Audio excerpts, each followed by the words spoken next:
Hello, church. My name is James Fontanet with the South Ministry of the DFW Church. I'm grateful for the opportunity to share with you how some of the recent killings involving black men have impacted me, particularly because I see these events through three separate lenses: as a black man, as a police officer, and as a disciple of Jesus. As a black man, I can remember my dad regularly cautioning me and my two younger brothers, as black men, to always be aware of where we were at all times once we left the house because of the color of our skin. He'd also caution us to not be involved in wrongdoing or be involved with those who are involved in wrongdoing. And if we were ever stopped by the police, always never talk back and always do what the police officers told us to do. After viewing some of the video footage of the killing of Ahmaud Arbery, I was stunned. I was consumed with a feeling of helplessness. It caused me to remember the events I had heard about as a child and teen from my dad and my uncles about black men being hunted down at random by mobs and lynched. I remember hearing the hurt in their voices as they told us. I remember seeing the disgust in their faces. The Arbery video footage did not seem real to me. To see what appeared to me to be a similar type of event happening in this day and age. As a police officer, I worked in law enforcement in the Los Angeles, California area for about 31 years. I didn't see everything, but I saw a lot.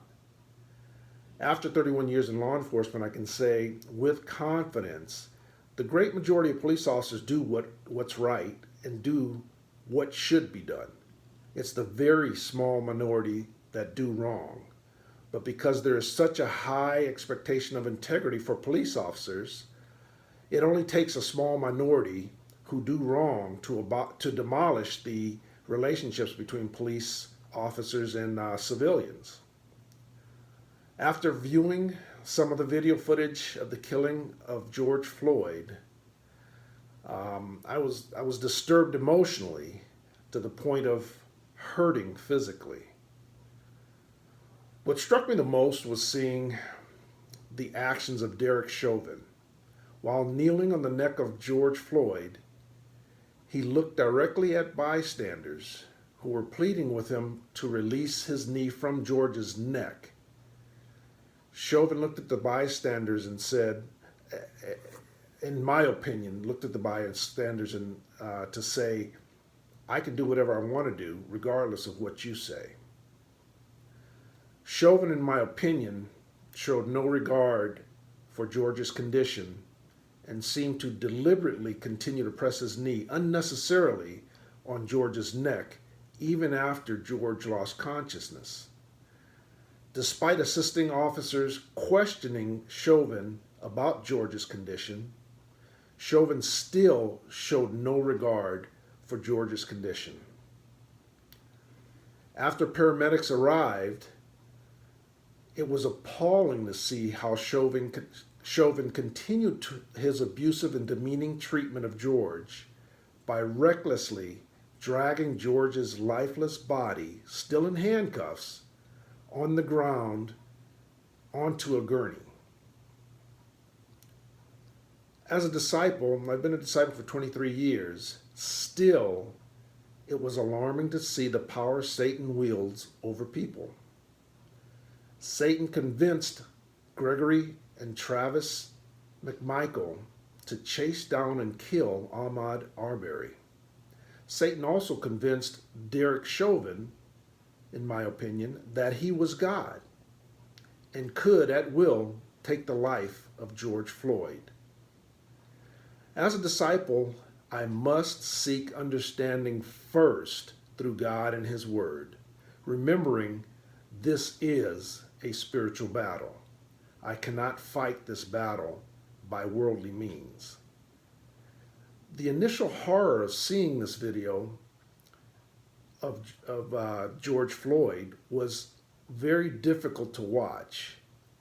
Proverbs 25, 7b through 8 says, "What you have seen with your eyes, do not bring hastily to court, for what will you do in the end if your neighbor puts you to shame?" I believe the scripture does not stop us from feeling what we feel based on what we have seen, but reminds us to be cautious as the events like this unfold so we can have the most complete view as possible.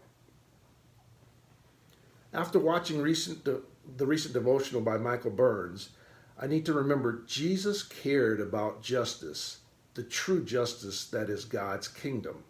Jesus stood up for the oppressed and offered justice to all as the sacrificed lamb. My hope and belief are that through dialogue with one another, especially those in power, and through more knowledge of one another, change will happen. It can and it must. Thank you for allowing me to share.